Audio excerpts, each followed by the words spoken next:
بیوی نے کہا ابو ذر میرے سامنے ایک غم نہیں، غموں کا ایک پہاڑ ہے۔ ایک غم تو یہ ہے کہ ہر مرنے والے کی خواہش ہوتی ہے کہ جب میں مروں تو مسلمانوں کی ایک جماعت میری نماز جنازہ پڑھے۔ آج تیرا انتقال ایک ایسی وادی میں ہو رہا ہے جہاں انسانیت میں میرے علاوہ کسی کا وجود نہیں ہے، میں اکیلی ہوں، تیرے لیے کفن کا، غسل کا، دفنانے کا، کفنانے کا میں اکیلی کیا اہتمام کروں گی، اور میں تیری کیا نماز جنازہ پڑھوں گی؟ چاہیے کم ہے، سوچ رہی تو اللہ کے پیغمبر کا لانا صحابی نبی علیہ الصلوۃ والسلام نے فرمایا تھا نا کہ اما الغفار فقد غفر اللہ لہا، یہ صحیح مسلم کے الفاظ ہیں۔ اللہ کے پیغمبر فرماتے ہیں زمین کی پشت پر صرف ایک قبیلہ ہے، ایک قبیلہ جس پورے کے پورے قبیلے کو اللہ نے معاف کر دیا ہے، اور وہ ابو ذر غفاری کا قبیلہ ہے۔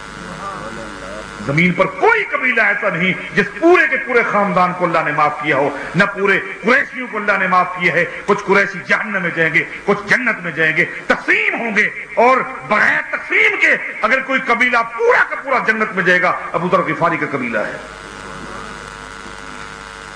یہ اس قبیلے کے سردار ہیں، رئیس ہیں۔ آج اس وادی میں تیرا انتقال ہو رہا ہے، میں نہ روں تو کیا کروں؟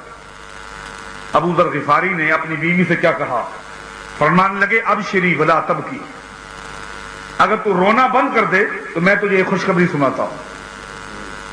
بیوی نے اپنے اوپر کنٹرول کی کوشش کی، صبر کی کوشش کی کہ کیا خوشخبری ہے؟ ابو ذر سنائیں کیا خوشخبری ہے؟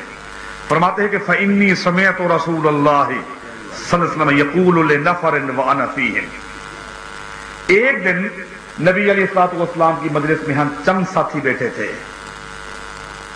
رش نہیں تھا، زیادہ تعداد نہیں تھی، چند ساتھی ہم بیٹھے تھے، اور نفر کا لفظ ہے، چند ساتھی نبی علیہ السلام کے ساتھ ہم بیٹھے تھے، اور نبی علیہ السلام نے فرمایا تھا لَيَمُوتُنَّ أَحَدٌ مِّنْكُمْ بِفُلَاةِ الْأَرْضِ،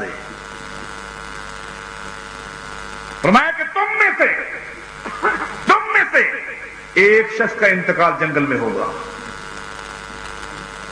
جب وہ فوت ہوگا تو وہاں کوئی نہیں ہوگا، لیکن کیا ہوگا؟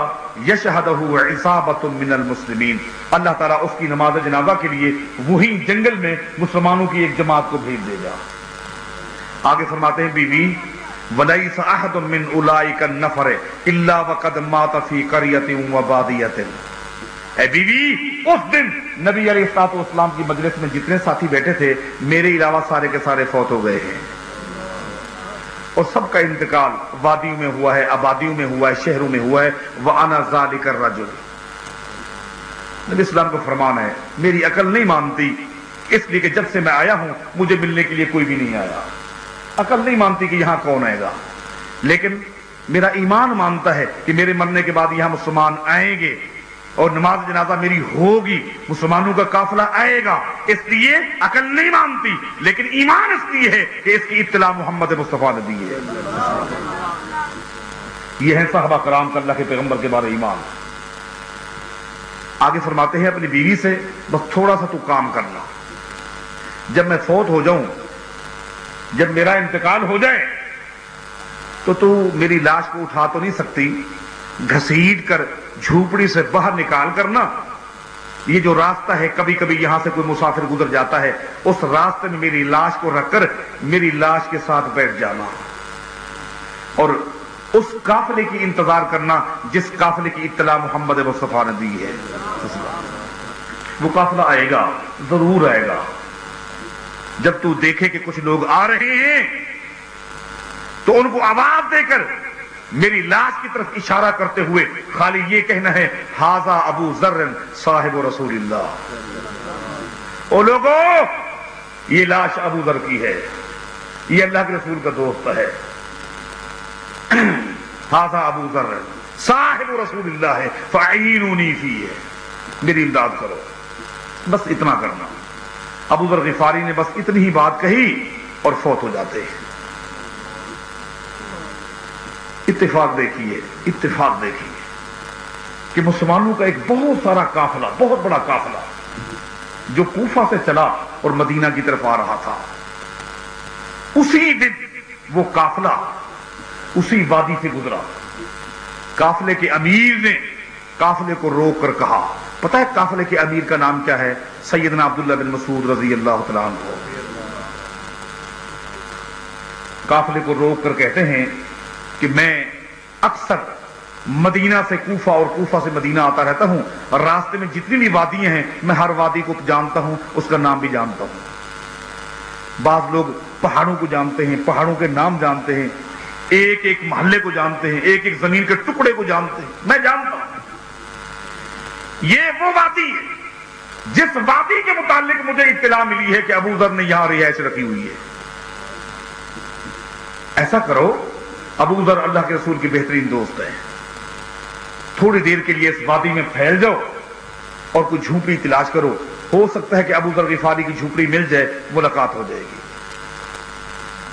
ادھر دیکھا ادھر دیکھا ادھر دیکھا، اچانک ایک جھونپڑی نظر آ گئی۔ جھونپڑی کے باہر سے آواز دی گھر والے کو، اندر سے خاتون نے آواز دی۔ انہوں نے کہا کہ یہاں مرد کوئی نہیں ہے؟ عورت نے کہا جی ہاں مرد تو ہیں لیکن تھوڑی دیر پہلے فوت ہو گئے ہیں۔ کون ہیں؟ اس خاتون نے کہا ابو ذر غفاری ہیں رضی اللہ عنہ۔ سیدنا عبداللہ بن مسعود نے کہا بہن تو ذرا سائڈ پہ ہو جا تاکہ اپنے بھائی کے کفنانے کا دفنانے کا ہم اہتمام کر سکیں۔ یہ میرے پیغمبر کا فرمان ہے جو کہ اللہ کی وحی ہے، اور اللہ کی وحی پر یہ ہے صحابہ کرام کا ایمان۔